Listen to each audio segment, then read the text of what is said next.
hijrahku, teman terbaik, tempat terindah. Apa kabar semuanya sore ini? Coba Ahilman ingin tes dulu. Ikhwan, apa kabar semuanya sore ini? Akhwat, apa kabar semuanya? Semua, apa kabar sore ini?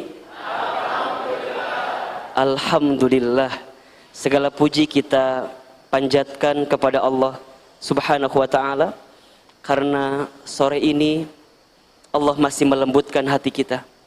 Sore ini Allah masih meringankan langkah kita. Sore ini Allah masih memberikan kesempatan kepada kita untuk hadir di majlis ilmu. Allahu Akbar. Teman-teman, majlis ilmu itu, setiap langkah kita menuju ke tempat ini, duduknya, belajarnya, silaturahimnya, semua yang kita hadirkan kebaikan di dalamnya, insya Allah menggugurkan dosa-dosa kita. Ya, bahkan bukan hanya itu, tapi insya Allah jalan ilmu adalah jalan yang bisa memberikan kepada kita jalan menuju surganya Allah Subhanahu wa ta'ala. Rasulullah Shallallahu Alaihi Wasallam menyampaikan, man salaka tariqan yaltamisu fihi ilman sahalallahu lahu bihi tariqan ilal jannah. Barang siapa yang mempermudah langkah kakinya untuk datang, untuk hadir, untuk menuju jalan ilmu, maka Allah akan mudahkan untuknya jalan menuju surganya Allah Subhanahu wa ta'ala. Coba Ahilman mau tanya, teman-teman yang hadir di sini mau masuk surga? Mau aja, mau banget? Cius? Mie apa? Allahu Akbar. Kita semua bisa mendapatkan jalan kemudahan masuk surga kita insya Allah dengan jalan ilmu kita. Bahkan bukan hanya sampai di situ, hadisnya dilanjutkan, wa majtama'a qaumun fi baitin min buyutillah. Dan adapun orang-orang yang berkumpul di antara rumah-rumahnya Allah. Jadi bukan hanya datang, tapi kemudian memang dia duduk di situ, dia berkumpul di situ, dia hadir di situ. Apa yang mereka lakukan? Yatsluna kitaballah wa yatadarasunahu bainahum. Mereka mengkaji kitabnya Allah, kemudian mereka mempelajarinya. Ada pembahasan yang dibahas, ada guru yang menyampaikan, ada murid yang duduk, ada hal-hal yang kemudian dihadirkan di dalamnya. Apa yang Allah janjikan kepada mereka? Illa, kecuali Allah akan berikan 4 hal kepada kita. Yang pertama, nazalat alaihimus sakinah. Allah akan turunkan ketenangan dalam hatinya. Makanya mohon maaf ya, kalau teman-teman datang ngaji tapi hati tidak tenang, coba tanyakan hati kita, atau tanyakan hati orang-orang yang berada di dalamnya, karena boleh jadi ada yang belum sesuai dengan apa yang Allah inginkan. Karena seharusnya ketika kita duduk di majlis ilmu, kita mendapatkan ketenangan di situ, yang dimana hati ini makin terikat, terpaut kepada Allah Subhanahu wa ta'ala. Maka teman-teman, Masya Allah, kalau kita punya persoalan, kalau kita punya masalah, seberat apapun masalah kita, di antara jalan keluar yang bisa teman-teman jemput untuk menenangkan perasaan kita, menenangkan kehidupan kita, hadir di majlis ilmu, hadir di majlis zikir, duduknya saja, melihat gurunya saja, mencatat ilmunya, kemudian dia resapi, dihayati, dia pahami, Allahu Akbar, menenangkan hatinya. Maka Ahilman ini ngelihat wajahnya hampir sama semua ini, wajah-wajah banyak masalah kelihatannya ini ya, Masya Allah ya. Tapi setidaknya, punten mohon maaf ya, setidaknya kalau kita duduk di majlis ilmu, ada sedikit ketenangan di hati kita. Ya Rob, makasih ya Allah, Engkau izinkan hamba hadir di sini ya Allah, Engkau izinkan hamba duduk di sini ya Allah. Karena mohon maaf, boleh jadi ya, mungkin sebelum ini tidak pernah kebayang oleh kita ada di sini. Mungkin sebelum ini Sabtu sore kita, Sabtu malam minggu kita dihabiskan dengan hal-hal yang barangkali malah bukan dekat dengan Allah tapi jauh dari Allah. Tapi hari ini teman-teman ada di sini, teman-teman duduk di sini. Maka teman-teman sayang, coba bayangkan, renungkan, pikirkan, ya Allah, Engkau yang mudahkan hamba ada di sini ya Allah. Maka tenangkan hati hamba ya Allah, lembutkan hati hamba ya Allah. Karena kalau hati sudah tenang teman-teman, selesai urusan kita. Seberat apapun masalah kita, kalau kita punya hati yang tenang menghadapi beratnya masalah itu, maka akan terasa ringan. Tapi kalau masalahnya kecil tapi hati nggak tenang, jadi besar masalahnya. Maka yang paling penting disentuh itu apa? Hati. Hati. Dan majelis ilmu fadilahnya adalah diturunkan ketenangan hati oleh Allah Subhanahu wa taala. Bukan hanya itu, wa ghasyiyatuhumur rahmah. Dan orang yang hadir di majelis ilmu akan diberikan rahmah, kasih sayang. Kasih sayang. Demi Allah teman-teman ya, nikmat yang paling besar dalam hidup kita itu adalah nikmat yang Allah berikan kepada kita untuk bisa mendekat taat kepada Allah. Salah satunya, kalau kita sering berbuat dosa, maka nikmat yang paling besar adalah fursatut taubah. Allah berikan kesempatan kita bertaubat. Jadi punten, kalau di sini ada yang berbuat dosa, ada yang banyak dosa, sering berbuat maksiat, dan hari ini teman-teman diberikan kesempatan bertaubat, kesempatan istighfar, kesempatan minta ampun, kesempatan berdoa, kesempatan meneteskan air mata dalam setiap doa-doa kita, maka disitulah Allah berikan nikmat yang besar bagi kita. Selain itu, nikmat apa lagi Ustaz? Kalau kita nggak tahu, kemudian kita mendapatkan ilmu jadi tahu, maka nikmat mendapatkan ilmu itu adalah nikmat yang besar. Sebelumnya berdosa, bertaubat, nikmat. Sebelumnya nggak tahu, dapat ilmu, nikmat. Bahkan mohon maaf, kalau kesibukan kita sebelum ini adalah maksiat, kemudian hari ini kita sibuknya taat, dari maksiat ke taat, dari berbuat salah jadi amal soleh, dari jauh ke Allah hijrah, istiqomah. Nikmat itu, nikmat betul. Makanya teman-teman sayang, kadang kita itu harus bisa melihat apa yang sudah terjadi dengan kita di masa lalu untuk bercermin sebagai pelajaran kita di waktu yang akan datang. Jangan terlalu membenci masa lalu katanya, karena bagaimanapun dia pernah hadir dan ada bersama dengan kita. Kalau sekarang sudah berpisah, katakan saja, Der mantan, maafkan aku yang dulu, karena aku sudah tak di situ lagi sekarang.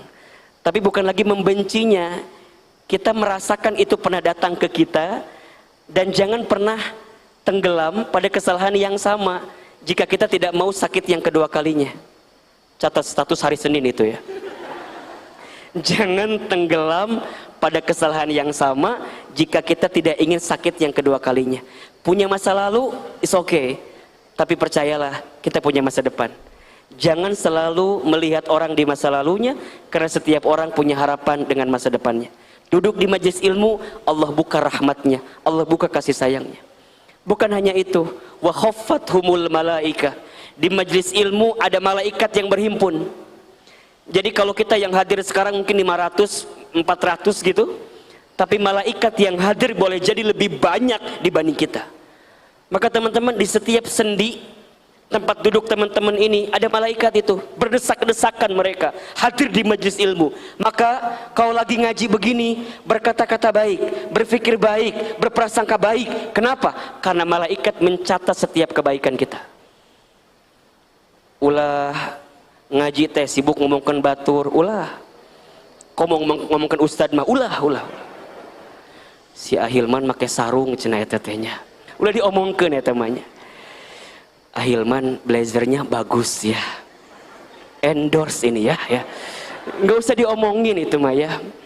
Apalagi ngomonginnya, jajak saya mah can lunas blazer teh cenanya. Jangan diomongin, jangan ngomongin orang lain. Pas ngaji mah sibuk, Dan jangan ngobrol yang nggak penting. Kadang-kadang kan adanya di antara kita mah ngobrol terpenting. Pengajian can beres, janjian geus mulai. Neng, engke jadi nggak baso kan? Ngaji teh can beres, nggak baso geus ngobrol di dinya kene. Emang kumaha kitu? Eta di samping Masjid Alumni teh aya ayam geprek enak lah. Murah deh. Jadi selama ngaji teh mikirin ayam geprek we. Lebar ya teh bener ngajina. Ya, duduk yang baik, berkata-kata baik, berprasangka baik, insya Allah Allah memberikan catatan terbaik kepada kita dengan hadirnya malaikat di sini. Wa khaffathumul malaika. Dan yang terakhir, wa dzakarahumullahu fiman indah. Di majlis ilmu itu Allah akan banggakan orang-orang yang hadir di majlis ilmu. Allah sebutkan namanya, Allah mengenal dirinya, bahkan Allah banggakan namanya di depan makhluk Allah yang dicintainya. Teman-teman, dikenal sama Ahilman seneng apa enggak? Di fallback sama Ahilman seneng apa enggak? Jawab atuh. Emang dia apal banyak yang tuh fallback aku gitu. Puntennya, punten. Follow Ahilman kewajiban, fallback nasib ya namanya. Jadi belum tentu. Sok lieur da ayeuna makan maklumnya udah centang biru tehnya. Jadi kumaha gitu, Ustaz ada susah gitu. Saking banyaknya gitu. Ya. Insyaallah gitunya enggak maklum kan di TikTok juga viral kan videonya ya. Meni asar riweuh gitu. Canda itu. Jadi nggak penting dikenal sama Ahilman mah, nggak penting di fallback sama Ahilman mah. Dikenal sama Allah itu baru penting. Makanya ada orang yang seorang pemuda ya, namanya Uwais Al-Qarni, masyhurun fis sama wala masyhurun fil ar. Namanya viral di langit walaupun tak viral di bumi. Terkenal di langit walaupun tak dikenal di bumi. Nah teman-teman ya, teman-teman nggak usah lah minta dikenal di bumi. Mau nggak viral di bumi? Gampang, gampang. Teman-teman sekarang ke depan jalan Pajajaran, lompat, mobil tabrakan, langsung besok di tribun keluarnya. Gampang rek viral menyin sensasi gigituan, gampang ayeuna mah. Tapi bukan itu yang paling penting bagi kita. Viral di hadapan Allah, terkenal di hadapan Allah. Dan orang yang hadir di majlis ilmu, Allah membanggakan nama-namanya. Wa dzakarahumullahu fiman indah. Maka nanti teman-teman ingat, almar'u ma'a man ahab. Setiap orang akan berkumpul dengan siapa mereka saling mencintai saat di dunia. Maka Ahilman sampaikan, ana uhibbukum fillah. Ahilman mencintai semua karena Allah Subhanahu wa taala. Janji kita bersama, berteman di dunia, bersahabat di surga. Teman terbaik, jawab atuh. Ngahulang wae ya teh sih, punya masalah apa sih kalian teh? Mending ngahulang wae. Teman terbaik itu kalau macam belum di briefing sebelum mulai ini ya, harusnya briefing dulu memang ya. Teman terbaik, tempat terindah, itulah teman hijrah ya. Oh gitu cenah. Siapa ngomong gitu unggul cenah. Jadi teman-teman, berkali-kali Ahilman sampaikan, kalau ada di antara kita yang nanti ditakdirkan masuk surga insya Allah ya, ingat pertemuan ini, ingat persahabatan ini. Kalau kita pernah duduk bersama, pernah belajar bersama, dan mudah-mudahan Allah kumpulkan kita di surganya Allah Subhanahu wa taala. Baik teman-teman, sore ini kita akan membahas topik hidup apa sih? Masa gini terus. Hidup masa gini terus. Yang lain udah kerja, kita kieu wae. Yang lain udah nikah, kita gini terus. Yang lain udah kemana, kita di sini aja. Rek naon tuh orang tirup teh nya kitu we gitunya, insyaallah. Alhamdulillah. Insyaallah yang akan membahasnya guru kita Ustaz Samsam. Ahilman cukup sekian dan terima kasih. Mohon maaf lahir dan batin ya. Karena sudah ada Ustaz Samsam. Ustaz, gimana caranya agar hidup kita nggak gini terus, tapi gitu terus? Ya, nggak gini terus, tapi gitu terus. Seperti apa penjelasannya? Mangga Ustaz. Fal yatafaddal mashkura. Bismillahirrahmanirrahim. Assalamualaikum warahmatullahi wabarakatuh.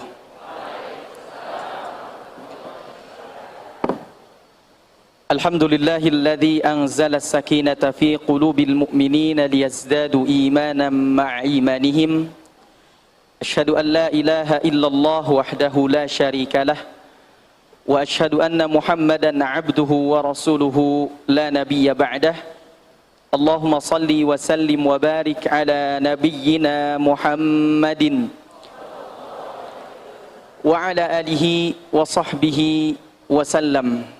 Subhanaka la ilma lana illa ma 'allamtana innaka antal alimul hakim. Amma ba'd. Teman-teman yang mudah-mudahan senantiasa diberikan kesehatan dan keberkahan oleh Allah Subhanahu wa taala. Alhamdulillah kita masih diberikan banyak sekali kenikmatan oleh Allah Subhanahu wa taala. Di antaranya nikmat kita berkumpul di majelis ilmu yang sebagaimana tadi dijelaskan oleh gurunda kita tentang 4 kebahagiaan atau 4 keberuntungan buat orang-orang yang duduk di majelis ilmu. Saya ingin sampaikan, banyak di antara kita merasa hidup itu gini-gini terus, kieu-kieu wae, iraha batur cara urang. Bukan maksudnya iraha urang cara batur, dibaliknya. Iraha batur cara urang. Ini sebagai tadzkirah buat kita ya. Ada beberapa hal yang bisa kita lakukan ketika kita merasa hidup itu terasa hampa, terasa gini-gini terus. Ya. Bahkan dalam beberapa kesempatan saya sampaikan, kalau teman-teman nonton film, kira-kira senang nonton film yang monoton apa senang nonton film yang banyak masalahnya? Yang banyak masalah ya. Pantesan hidupnya masalah semua ini. Iya kan? Kalau seandainya nonton film tiba-tiba tokoh protagonisnya, tokoh baiknya langsung jadi anak sultan, hartanya banyak, dielu-elukan oleh banyak orang, gak ada musuh, udah itu selesai filmnya. Ramai gak filmnya? Nah, nonton film nu kitunya. Maka teman-teman yang dimuliakan Allah, salah satu di antara bumbu atau keniscayaan dalam hidup adalah kita mendapatkan masalah. Kita mendapatkan ujian dari Allah. Kalau kita tidak punya masalah, hati-hati, justru itu masalahnya. Ketika kita merasa, Ustadz saya gak punya masalah, ente berarti bermasalah. Tapi kalau kita sadar bahwa kita sedang punya masalah, berarti kita sedang menuju tangga kesuksesan kita. Baik sukses di dunia maupun di akhirat. Ketika kita ingin menjadikan hidup kita terasa tidak begitu saja, yang pertama teman-teman harus keluar dari yang namanya zona nyaman. Keluar dari yang namanya comfort zone, zona nyaman.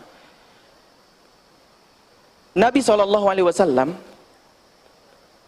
itu ketika usia 25 tahun sejahtera, jadi pengusaha yang sukses, kemudian menikah dengan Khadijah Al-Kubra, Sayyidatuna Khadijah Al-Kubra, ya. Kemudian dikaruniai anak. Tapi kemudian oleh Allah diberikan beban, diberikan risalah untuk mengemban Islam. Dan wahyu kedua yang turun, ada yang tahu wahyu kedua yang turun surat apa? Al-Mudaththir. Apa kata Allah? A'udzubillahi minasyaitonirrajim. Bismillahirrahmanirrahim. Ya ayyuhal mudaththir qum fa'anzir wa rabbaka fakabbir wa thiyabaka fatahhir. Ya ayyuhal mudaththir, wahai orang-orang yang berselimut, wahai orang yang berselimut, qum fa'anzir, berdirilah dan berikanlah peringatan, wa rabbaka fakabbir, dan Tuhanmu agungkanlah, besarkanlah, wa thiyabaka fatahhir, dan pakaianmu bersihkanlah. Ya ayyuhal mudaththir bermakna orang yang berselimut itu orang yang sedang berada dalam kenyamanan. Teman-teman kalau tidur nyaman nggak? Tiba-tiba adzan subuh, Allahu Akbar, Allahu Akbar. Lagi enak-enaknya tidur. Biasanya langsung berangkat ke masjid, apa 5 menit lagi ya, lagi enak tidur. Betul gak? Ini simbol bahwa Nabi waktu itu berada dalam posisi ternyaman, zona nyaman. Tapi kemudian Allah sampaikan dalam Al-Quran, ya ayyuhal muddathir, wahai orang yang berselimut, wahai orang yang sedang berada dalam kenyamanan. Apa kata Allah? Qum fa'anzir, berdirilah dan berikanlah peringatan kepada manusia. Wa rabbaka fakabbir, agungkanlah Allah, tinggikanlah Allah, besarkanlah Allah. Wa thiyabaka fatahhir, bersihkanlah pakaianmu. Pakaian ini maknanya ada dua, pakaian zahir sebagaimana yang kita pakai hari ini, dan yang kedua adalah pakaian batin. Hatinya bersihkan dari kesyirikan, ya, dari maksiat, dari dosa, dari kedengkian, dari kesombongan. Maka hati-hati teman-teman, zona nyaman, ya. Sebagaimana Nabi tadi ketika berada dalam posisi terbaik, maka Allah bangunkan, ya ayyuhal muddathir, wahai orang yang berselimut. Kata Allah, berdiri, kasih peringatan. Pahlawan itu tidak lahir kecuali dari masalah. Maka hidup ini Allah sampaikan dalam Al-Quran di surah Tabarok, ya. A'udzu billahi minasy syaithanir rajim. Alladzi khalaqal mauta wal hayata liyabluwakum ayyukum ahsanu amala wa huwal azizul ghafur. Kata Allah, alladzi khalaqal mauta, Allah yang telah menciptakan kematian, wal hayata, dan kehidupan, liyabluwakum ayyukum ahsanu amala, untuk menguji kalian siapa yang paling baik amalnya. Maka hidup ini teman-teman kumpulan masalah. Kalau teman-teman merasa tidak punya masalah, cari masalah. Benar. Jangan, tapi bukan berarti ada anak tetangga, kenapa lagi cari masalah? Kan ya, cari masalah dalam hal yang positif. Jadi keluar dari zona nyaman. Bahkan ujian, masalah, para ulama menyebutkan datang dalam 7 bentuk, dalam 7 jenis. 1, ujian berupa perintah Allah.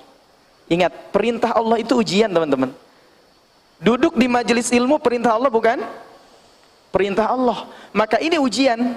Kadang aya nunggus atul bujurna teh yang geura balik, yang geura meuli ayam geprek tadi. Betul ya? Kadang-kadang begitu kan? Kadang-kadang kalau lagi sholat pengennya cepat selesai, lagi berdoa pengennya cepat selesai. Seluruh perintah Allah ujian buat kita. Kedua, ya, larangan Allah. Larangan Allah ujian buat kita. Ingat, Allah melarang sesuatu itu ujian. Allah melarang maksiat, ujian. Karena ada orang yang menganggap bahwa maksiat itu enak, maksiat itu nikmat. Iya, maksiat itu enak, maksiat itu nikmat, tapi hanya sesaat saja. Setelah kita melakukan kemaksiatan, biasanya orang-orang akan mendapatkan, orang yang melakukan kemaksiatan akan mendapatkan rasa hampa dalam hatinya. Jenis ujian yang kedua, larangan Allah. Hujibatin naru bisyahawat wa hujibatil jannatu bil makarih. Dihijab neraka itu dengan hawa nafsu, syahwat, dan dihijab surga itu dengan sesuatu yang kalau kita ngelakuinnya al makarih, males. Kalau kata bahasa Jermannya hoream. Tahu hoream? Ya terjemahkan ya nanti ya. Larangan Allah. Yang ketiga jenis ujian itu apa? Nikmat Allah. Hati-hati, nikmat Allah itu ujian. Kasih nikmat fisik itu ujian. Fisik, punten, mohon maaf, ada perempuan cantik joget-joget di TikTok gitu kan? Ada yang kayak gitu? Ada ya? Ujian bukan? Fisik itu ujian bukan? Ujian. Harta itu ujian. Nikmat Allah itu ujian dari Allah. Seluruh nikmat yang Allah berikan kepada kita itu adalah ujian. Ya. Yang keempat, bentuk ujian yang keempat adalah musibah. Kadang orang menganggap bahwa ujian sama dengan musibah. Padahal musibah bagian dari ujian Allah. Ya. Kadang menganggap, oh saya lagi diuji sama Allah. Kalau kena musibah, uangnya hilang, sendalnya hilang, oh saya lagi kena ujian. Padahal ujian itu perintah Allah, larangan Allah, nikmat Allah, musibah, itu apa? Ujian. Kadang juga jenis ujian berikutnya adalah ujian keluarga. Ya. Qu anfusakum wa ahlikum nar. Bahkan di Al-Qur'an disebutkan sesungguhnya istri-istrimu, begitu juga suami-suamimu dan anak-anakmu kadang itu jadi fitnah. Apa makna fitnah? Salah satu di antara makna fitnah itu al-ibtila wal ikhtibar, yaitu ujian dan cobaan. Tidak jarang ya, orang punya masalah antar keluarga.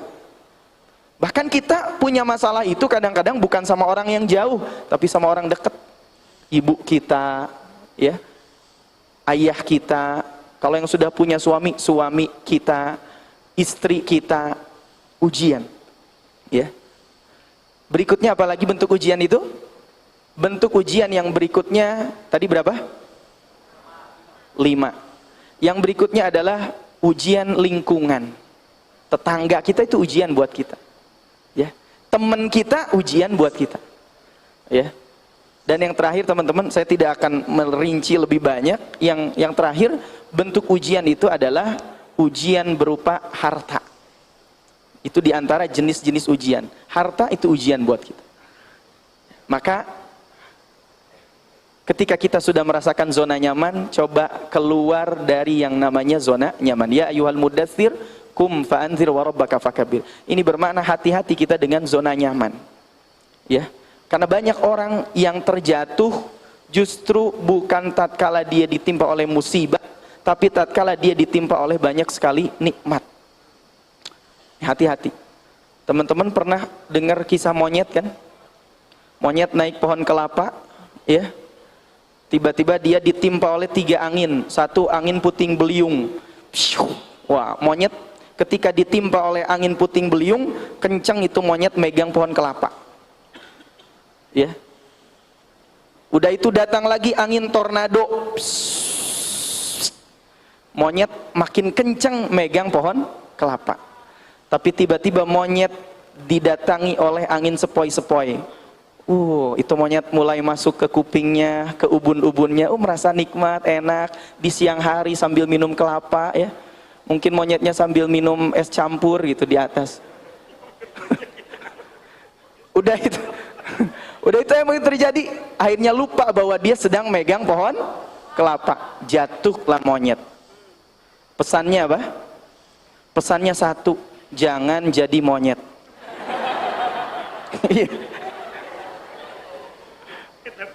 Eta pesan pentingnya eta. Jadi teman-teman, kadang-kadang banyak orang lulus ketika diuji dengan kesempitan. Tapi sedikit orang yang lulus ketika diuji dengan kenyamanan. Maka hati-hati, ya. Hati-hati dengan zona nyaman. Kedua, agar hidup kita merasa tidak hampa, tidak jenuh, ya. Tidak apa lagi? Tidak jenuh, tidak hampa, kemudian tidak merasa gitu-gitu aja, ya.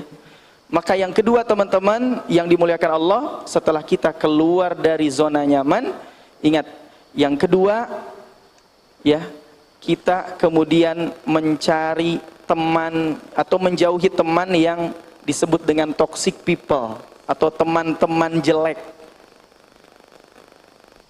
Ya, karena pertemanan itu sangat luar biasa pengaruhnya. Al-mar'u, kata Nabi, ala dini khalilihi. Seseorang itu tergantung agama sahabatnya, temannya. Falyanzur ahadukum man yukhalil. Maka perhatikanlah salah satu di antara kalian siapa yang akan dijadikan teman. Teman main, teman hidup. Nah, ya. Bahkan Nabi menyampaikan dalam hadis ada 7 golongan yang diberikan naungan oleh Allah. Salah satunya siapa? Warajulani tahabba fillah ijtama'a alaihi wa tafarraqa alaihi. 2 orang laki-laki yang saling mencintai karena Allah, dia bertemu karena Allah, dan dia berpisah karena Allah. Dua orang laki-laki, ingat, saling mencintai ini, cinta itu kan kalau di Indonesia konotasinya pasangan hidup ya. Kok dua orang laki-laki yang saling mencintai, kumaha teh Ustaz teh?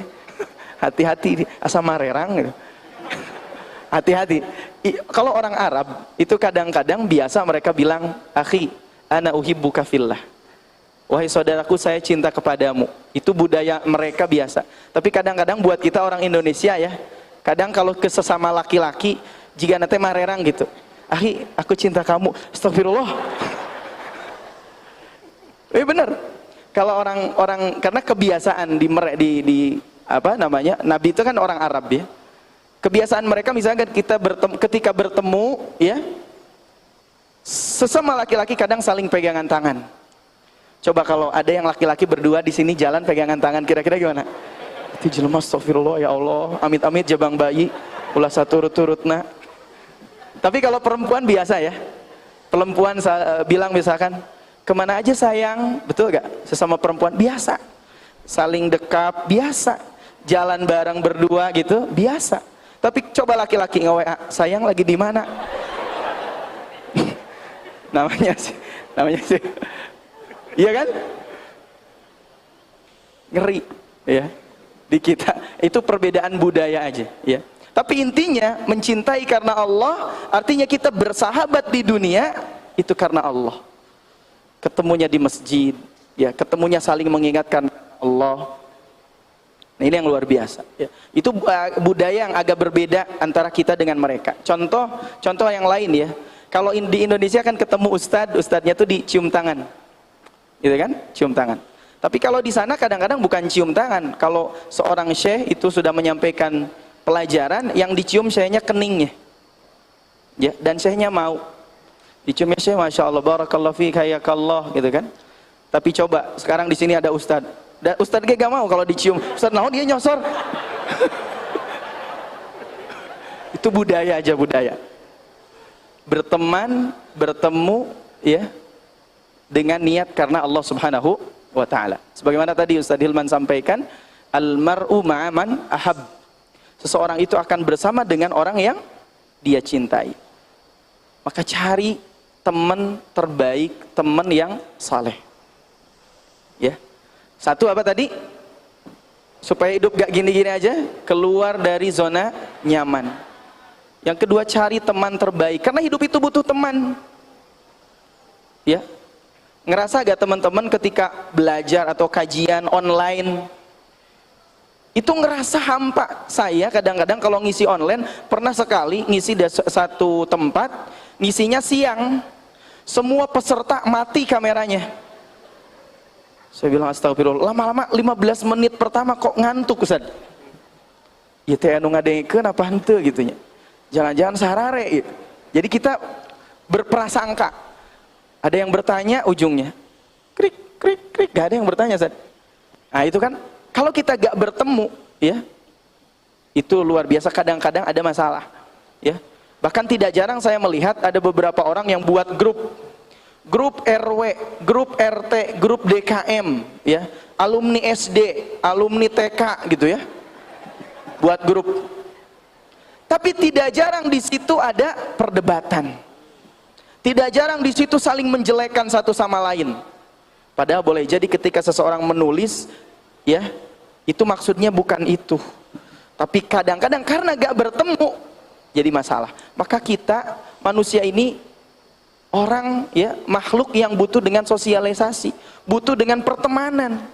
Sampai Nabi sampaikan, al-mu'minul ladzi yukhalitun nas, seorang mukmin yang bercampur dengan manusia, bergaul, wa yasbir ala adahum, dan dia bersabar atas gangguan sesama mukmin lainnya, khairun wa a'zamu ajra, lebih baik dan pahalanya lebih besar daripada siapa? Minal mu'minil ladzi la yukhalitun nas, daripada seorang mukmin yang menutup diri, gak mau bergaul, ngurung diri, gak mau bergaul dengan masyarakatnya, walam yasbir ala adahum, dan dia tidak bersabar atas godaan yang ditimpakan gangguan oleh masyarakat.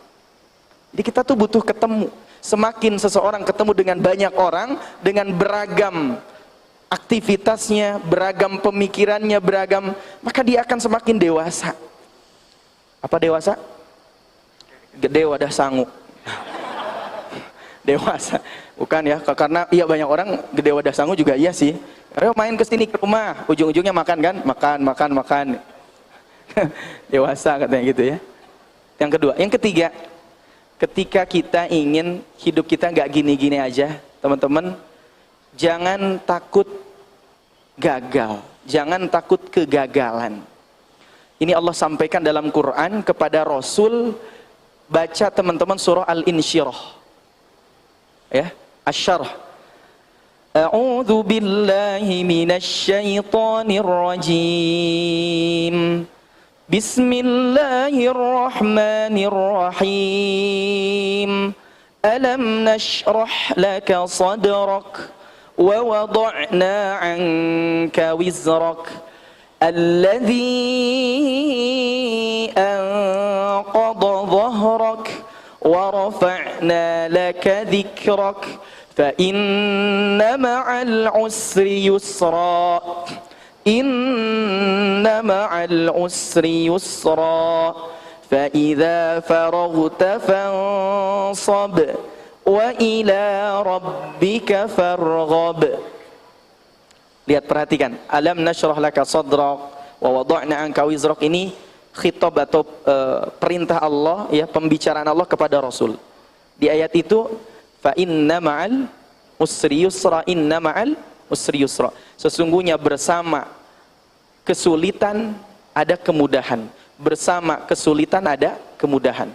Maka dalam hidup ini teman-teman, jangan pernah takut gagal. Kenapa kamu gak mau tobat? Saya takut tobat saya gagal. Saya takut tobat saya jadi tobat sambal. Ya, tobat tapi nanti saya ngelakuin dosa lagi. Ya lebih baik gak tobat dulu, nanti aja tobatnya, hati-hati. Jangan takut gagal.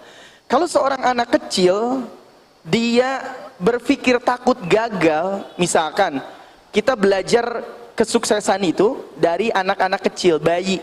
Bayi kalau dia belajar jalan, kira-kira di awal-awal pasti jatuh gak? 1, 2 jatuh, 1, 2 jatuh, 1, 2 jontor, gitu kan? Tapi apakah seorang bayi pernah berpikir, ya udah deh kemarin aku jontor gak mau jalan ah?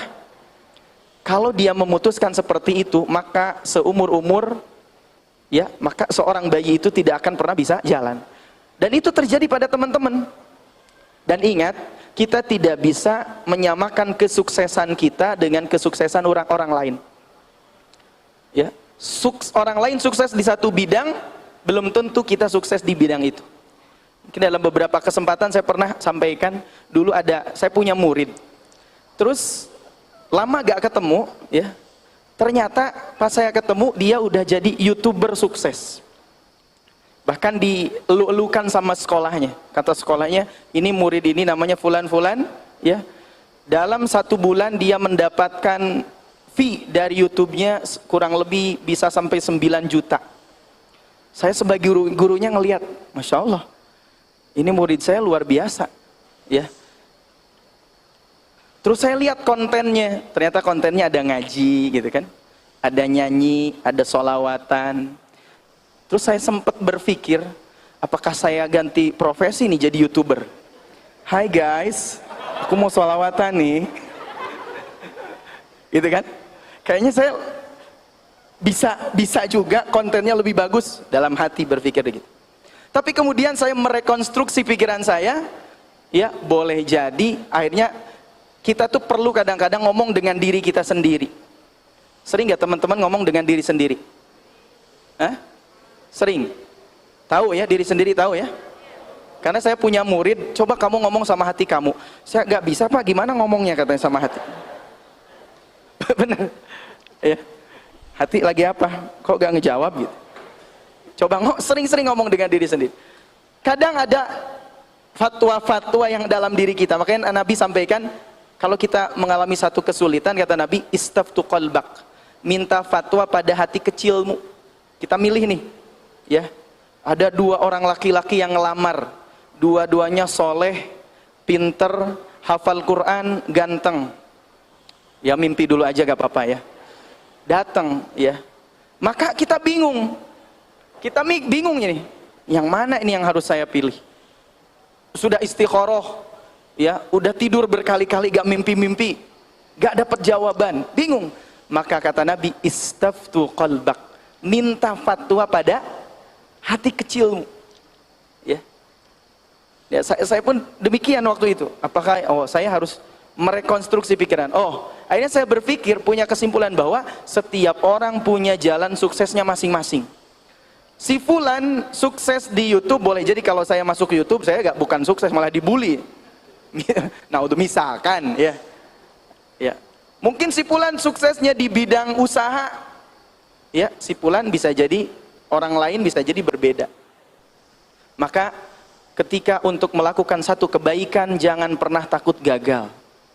Ketika kita bertobat jangan pernah takut gagal taubatnya. Ya, karena kebahagiaan seseorang tatkala dia bertobat kepada Allah. Sering ada pertanyaan gini, Ustadz, ciri orang yang tobatnya diterima apa? Ya, ciri orang yang tobatnya diterima apa? Para ulama menyebutkan ada 5 tanda ketika seseorang tobatnya diterima oleh Allah. 1, Allah kasih kenikmatan dalam hatinya untuk melaksanakan ibadah wajib terutama. Jadi kalau dia ibadah, sholat, puasa, zakat, bawaannya nikmat. Bukan jadi beban lagi, tapi nikmat.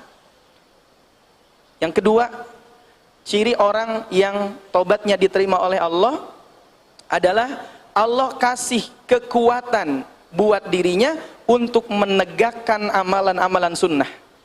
Tahajud, duha, qiyamul lail, puasa sunnah, sedekah sunnah, banyak dia amalan sunnahnya. Dan dia menikmati itu. Yang ketiga, ciri orang yang tobatnya diterima, Allah pertemukan dia dengan orang-orang soleh. Kemanapun dia pergi ke Bandung, ketemunya dengan orang soleh. Dia pergi ke Jakarta, ketemunya orang soleh. Pergi ke luar negeri sekalipun, pasti Allah pertemukan dengan orang soleh. Ya, karena berteman dengan orang soleh itu rizki dari Allah, nikmat dari Allah. Yang keberapa? Yang keempat, ya, ciri orang yang tobatnya diterima adalah Allah bukakan hatinya untuk mudah menerima nasihat. Kalau kita ingin mengukur tobat kita diterima apa enggak, lihat indikatornya. Kalau dinasehati kita malah berpaling atau senang. Kalau kita sudah senang diberikan nasihat, ya, maka berarti itu salah satu di antara indikator taubat kita diterima oleh Allah Subhanahu wa taala. Ya.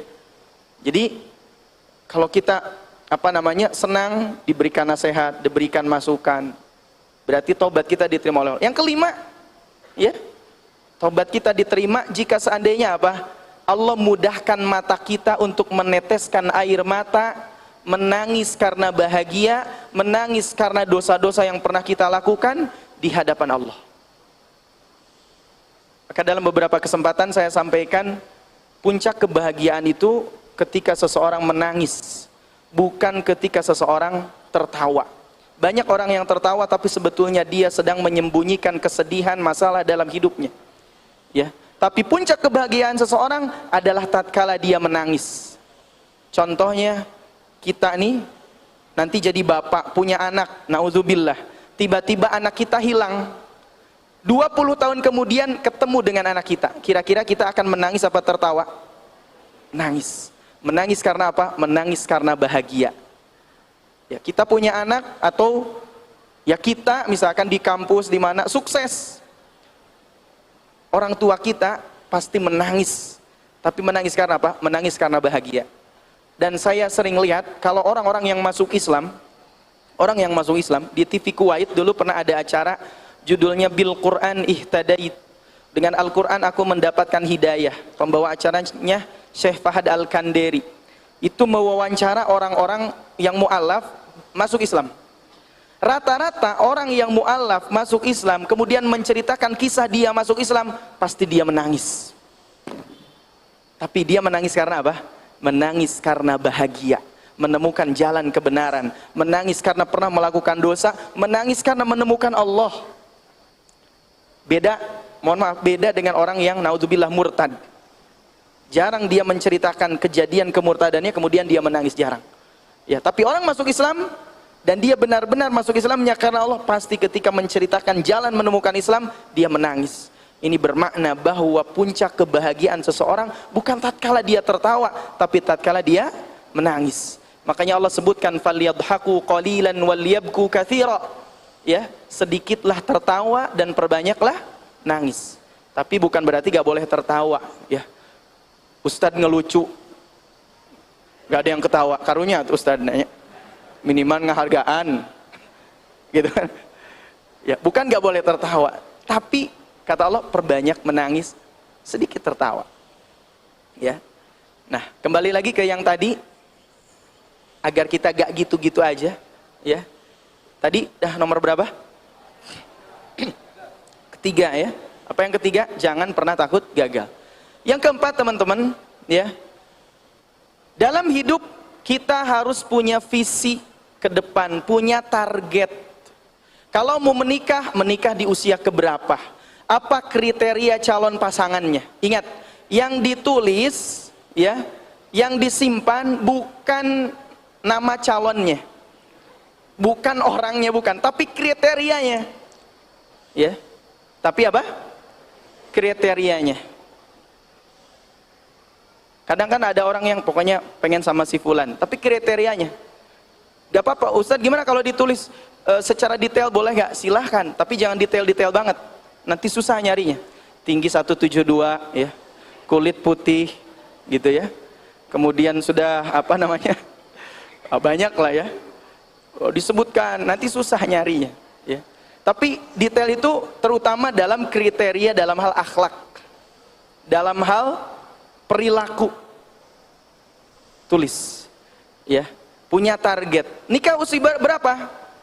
Katakanlah buat laki-laki, misalkan saya usia 25 mau nikah. Saya masih ingat dulu, saya maksimal, saya bilang waktu dulu sebelum menikah, maksimal usia sebelum 25 harus menikah. Padahal di keluarga kami, di keluarga besar, rata-rata menikah itu usia 30. Makanya pas saya bilang ke orang tua, mah, pak mau nikah, ah kamu mau bercanda, katanya. Gak percaya. Kenapa? Karena budaya, apa namanya, kulturnya begitu, ya.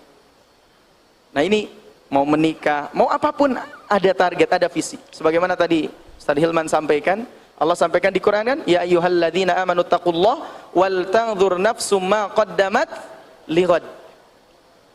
Bertakwalah kepada Allah orang-orang yang beriman, dan perhatikanlah setiap jiwa apa yang telah diperbuat.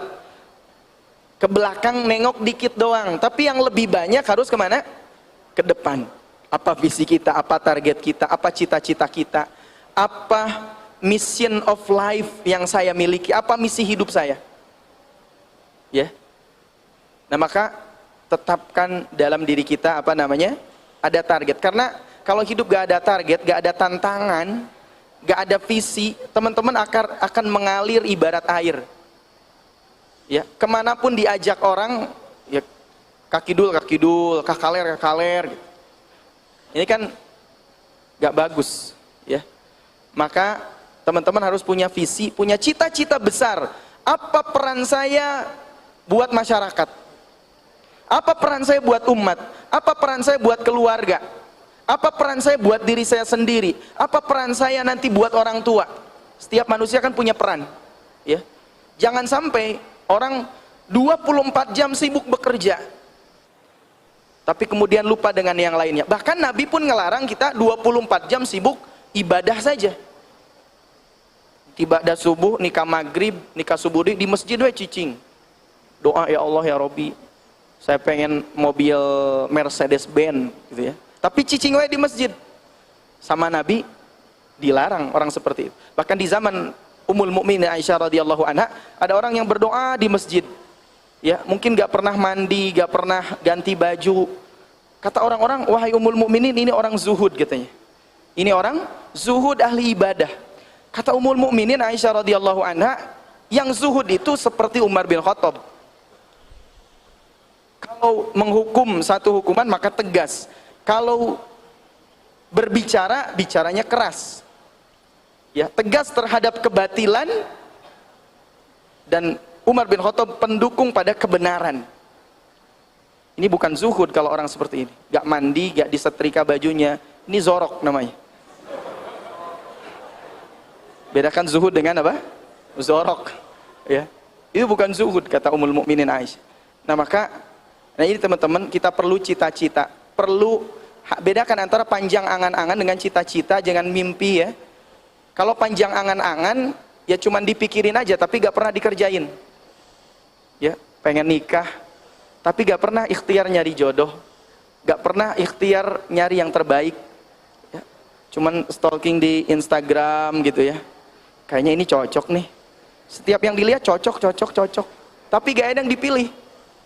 Saya masih ingat waktu kecil ada tukang jualan mainan, ada waktu sebelum sekolah, Mang, iya sabaraha 2.000 jang, terus ibaraha Mang 10.000, hari iya baraha, terus saya tanya, iya sabaraha Mang, cek si amang teh, mana nyawa meulih henteu. Jangan sampai kita kayak gitu, milih tapi gak pernah menentukan keputusan. Maka visi misinya ya, targetnya harus dicoba disampaikan oleh diri. Baik teman-teman yang dimuliakan Allah, mungkin nanti sisanya dilanjutkan oleh gurunda kita Ustadz Hilman. Mudah-mudahan ini menjadi pencerahan buat kita semua. Masya Allah, tabarakallah. Hilman perlu ceramah atau enggak ini teh? Cukup lah ya. Udah banyak banget dari Ustadz Samsam yang disampaikan, Masya Allah.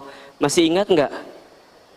Nanti malam kita ujian tengah semester ya, dari 4 poin yang Ustadz Samsam sampaikan. Masya Allah, tabarakallah. Teman-teman sekalian, maghrib kita agak sedikit mepet jamnya sekarang. Hilman coba akan ramu dengan beberapa kalimat-kalimat penting yang bisa teman-teman catat dalam kehidupan. Pertama, tidak ada masalah dengan masalah. Yang jadi masalah adalah sikap kita menghadapi masalah. Kenapa? Karena masalah itu singkatan, masalah masa mengenal Allah. Catat status hari Selasa itu. Jadi nggak ada masalah dengan masalah, malah mohon maaf tadi kata guru kita Ustaz Samsam, kita itu kadang-kadang butuh masalah sebagai tahapan etapa penting untuk kita mendapatkan kebaikan dan perbaikan.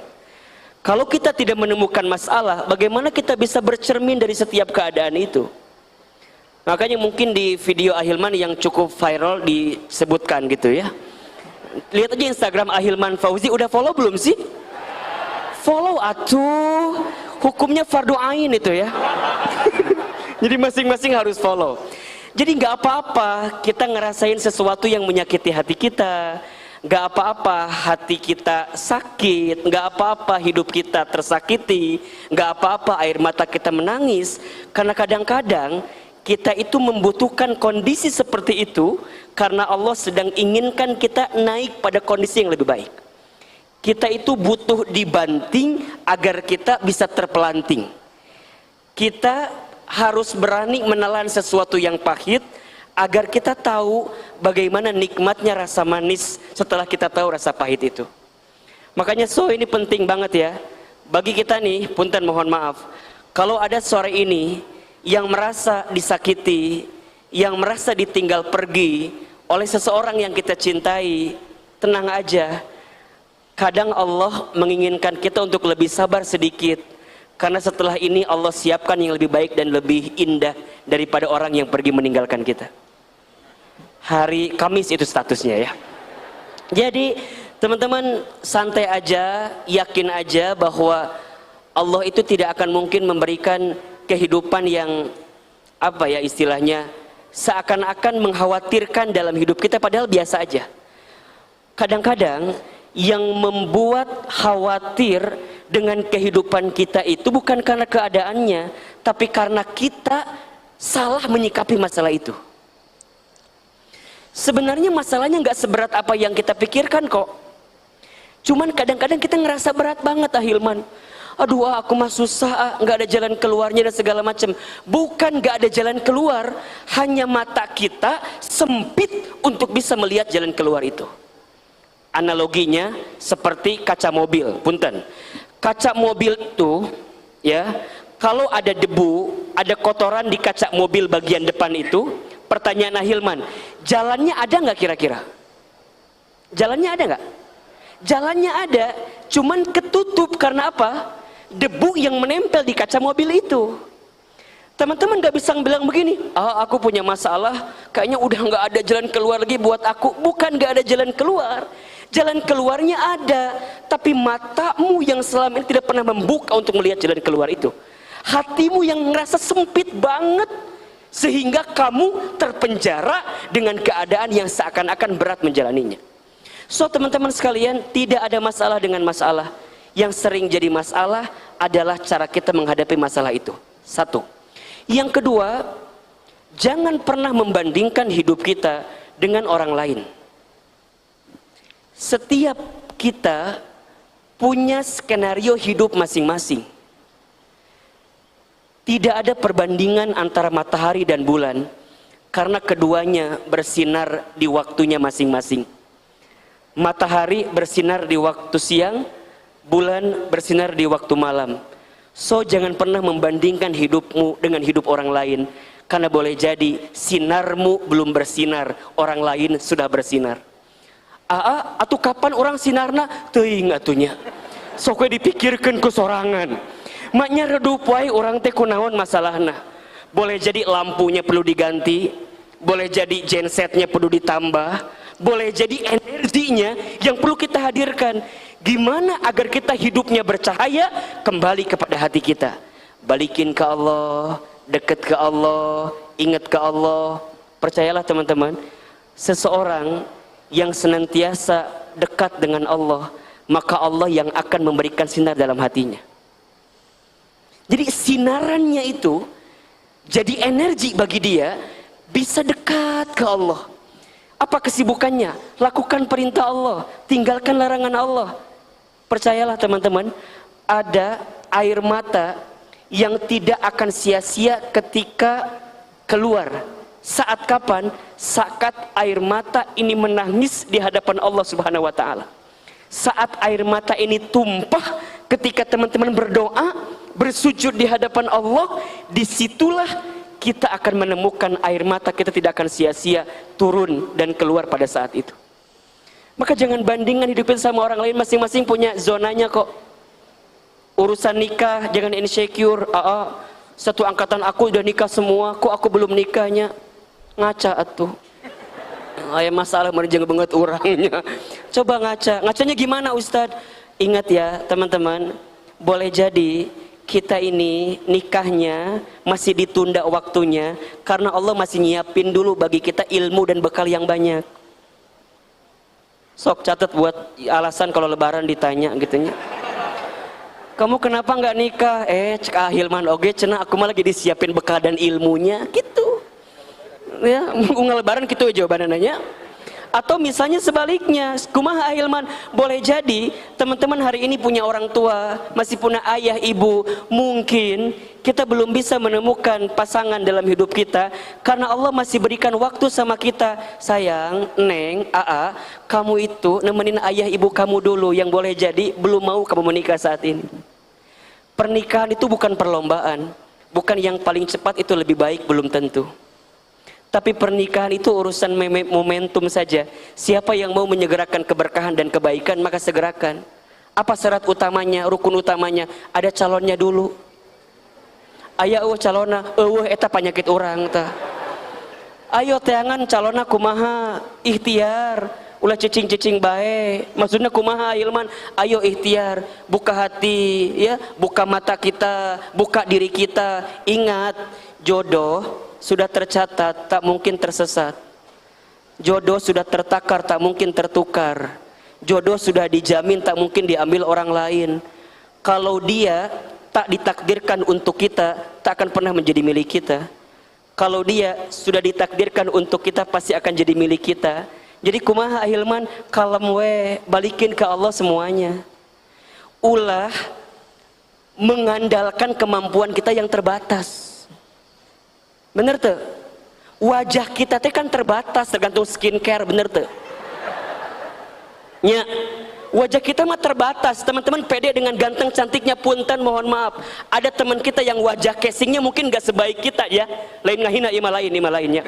Mungkin wajahnya gak se glowing kita, tapi dia duluan nikah coba. Ada nggak yang begitu? ada. Jadi bukan karena wajah. Kalem we. Ulah ada aku teh nggak jelek-jelek amat. Emang teu jelek. Ngan teu laku we gitu. Eta masalahna. Jadi ya tenang aja gitu. Oh, aku mah kumahanya jangan teman-teman. Allah itu menciptakan kita dengan bentuk yang paling khalaqnal insana fi ahsanit takwim. Sungguh kata Allah, kami telah menciptakan manusia dengan bentuk yang paling sempurna. Kamu itu hebat, Anda itu bagus, Anda sudah bisa hadir ke muka bumi mengalahkan jutaan sperma lainnya. Anda tuh udah hebat. Pertanyaannya, Anda udah hidup di muka bumi sekarang terus insecure. Halo, kumaha sperma yang lain yang sudah kalian kalahkan sebelum ini, yang entah di mana bercecerannya, kita nggak pernah tahu, tapi dikalahkan sama kita teman-teman. Kita ini masya Allah, antum itu hebat. Jangan insecure, perbanyak bersyukur.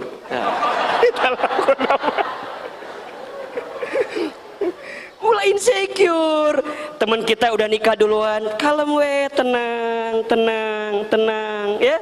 Teman kita kerjanya mapan duluan, kalem, tenang. Semua ada waktunya masing-masing. Jangan pernah membandingkan hidup kita dengan hidup orang lain. Terakhir, agar kita makin hidup nggak gini-gini aja, ikhtiar teman-teman, gerak. Tadi kata Ustaz Samsam, punya tujuan, punya visi, punya misi, ya. Wa allaisa lil insani illa ma sa'a.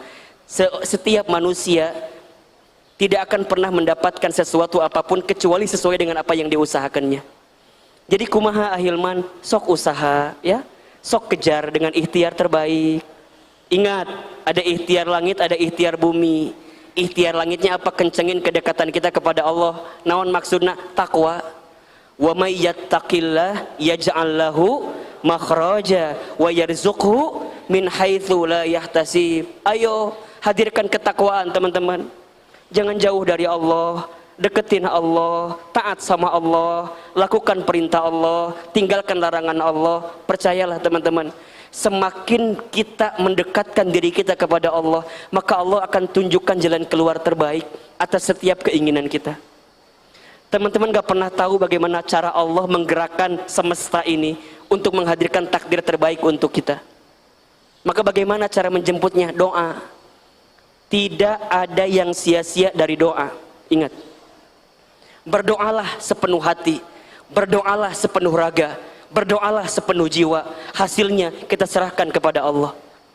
Ingat, jika doamu belum dikabulkan di waktu yang cepat, maka Allah akan kabulkan di waktu yang tepat. Kalau tidak di dunia, mungkin di akhirat. So, setiap orang akan kembali kepada Allah dengan amalnya masing-masing. Setiap orang akan kembali kepada Allah dengan bekalnya masing-masing. Maka saat engkau diberikan kehidupan di sini, ayo siapkan kehidupan dunia kita untuk menyiapkan bekal terbaik untuk urusan akhirat kita. Jangan iri sama orang lain dalam urusan dunia. Ada orang yang hartanya ditinggikan, biasa aja, cuma dunia. Ada orang yang jadi populer, jadi terkenal, jangan iri, cuma dunia. Kita itu hanya boleh diperintahkan iri pada dua hal saja. Yang pertama, kamu boleh iri kepada seseorang yang berilmu, kemudian dia amalkan ilmunya. Dan yang kedua, kamu boleh iri kepada seseorang yang diberikan harta, dan dengan hartanya dia menjadikan jalan terbaik menuju Allah Subhanahu wa ta'ala. Bab yang lain nggak usah iri. Teman kita karirnya mapan duluan, ya sudah. Teman kita nikah duluan, ya sudah. Kadang-kadang kita itu perlu jeda sedikit untuk gak gurung-gusu dalam kehidupan ini gitu. Gak apa-apa, santai aja, tapi ulah caleuy, ngerti tuh? Cek ahilman ge kalem we dan kege akan diindah pada waktunya.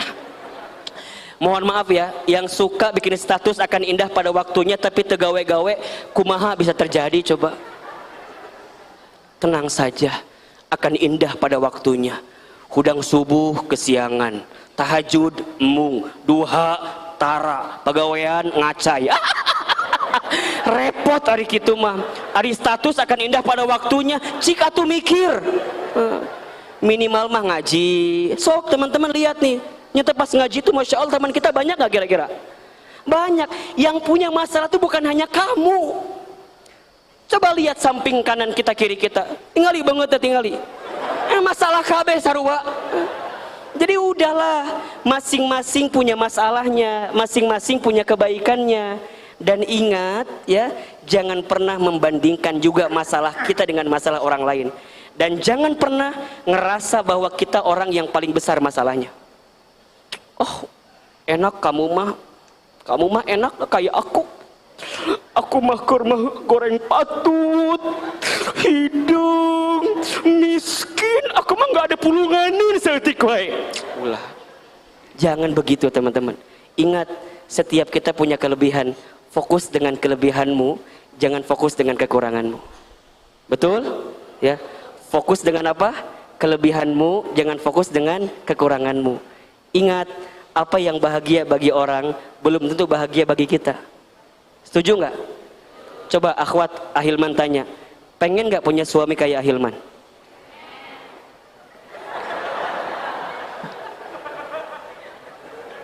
Jangan. Kenapa jangan Ahilman? Karena Ahilman belum tentu mau sama teman-teman, itu yang paling penting ya. Jangan mau enaknya punya suami kayak Ustaz Samsam, kayak Ustaz Hilman. Jangan. Istri kami berdua ini Masya Allah masing-masing tahu kelemahan kita ya Ustaz. Istri Ustaz Samsam meren ayeuna mah mereunnya iki meureunnya Ustaznya. Kita nggak tahu ya. Mungkin istri Ustaz Sam bilang gini, ya Allah mun apal kieu mamung nih kanjeng Ustaz Samsam teh. Karena udah tahu bagaimana kelemahannya. Teman-teman tahu Ahilman pas lagi ceramah gini aja kan? Pas udah disorot kamera jadi kelihatannya mungkin ya rada glowing mereunnya. Ya memang skincare bedanya, yang murah yang mahal beda. Yang terawat dan tidak terawat memang terasa gitunya. Jadi bukan Ustadz, kesana Ustadz maksud saya. Ustadz jangan tersinggung. Kesana maksud saya tadi. Kesana. Jadi masing-masing. Itu beda-beda teman-teman. Ya itu nggak bisa gitu. Oh jadi nggak enak Ustadz, saya punten Ustadz. Aduh ya Allah. Ustadz nanti kirim alamat, saya kirim skincare yang sama ya. Allahu Akbar. Ini kayaknya kajian kan sampai Isya, siap nggak kira-kira? Siap sampai Isya? Nggak bosen? Nggak capek? Yang capek siapa? Baik ya, jadi cukup sampai di sini, udah mau maghrib teman-teman ya, Masya Allah. Insya Allah kita bahas lagi. Simpelnya adalah terima apa yang Allah berikan dan jangan pernah membenci keadaan. Terakhir ada doa, coba ditulis doanya. Ini doa agar kita bisa diberikan kekuatan untuk menerima ketentuan Allah. Doanya, Allahumma raddini biqadaika wasabbirni ala balaika wa'auzi'ni syukra ni'amaika. Ahilman sekali, teman-teman sekali ya, doa agar diberikan kemampuan untuk bisa menerima ketentuan. Allahumma raddini biqadaika wasabbirni ala balaika wa'auzi'ni syukra ni'amaika. Sekali lagi, Allahumma raddini biqadaika wasabbirni ala balaika wa'auzi'ni syukra ni'amaika. Sama-sama, ya Allah, berikan aku keridhaan, kemampuan untuk ridha dengan semua ketentuanmu, dan sabarkan aku dengan ujian darimu, dan anugerahkan kepadaku kemampuan bersyukur atas semua nikmatmu. Ya. Jelas kira-kira? Barakallahu fikum. Terakhir, untuk menyempurnakan amalan kita, infak sodakoh. Infak sodakoh ini adalah amalan yang akan menolak bala, mengangkat derajat kita dan menghadirkan kemuliaan kepada kita semua. Sama-sama kita bersolawat kepada Rasulullah Sallallahu Alaihi Wasallam. Teman-teman ofisial dibantu agar jamaah hadirkan infak terbaik. Silakan infak terbaiknya dikeluarkan. Semoga Allah membalas semua kebaikan kita. Ya Nabi, salam alaika. Ya Rasul, salam alaika. Ya Habib, salam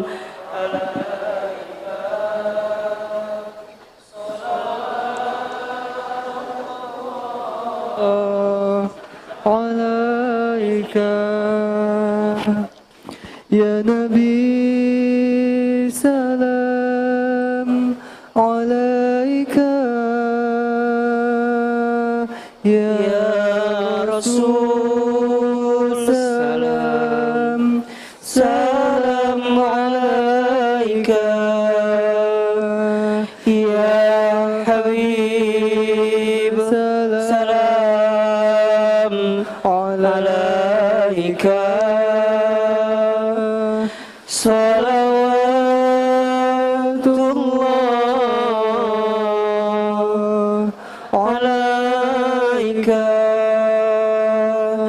Ya Nabi, salam alaika. Ya Rasul, salam alaika. Ya Habib, salam alaika.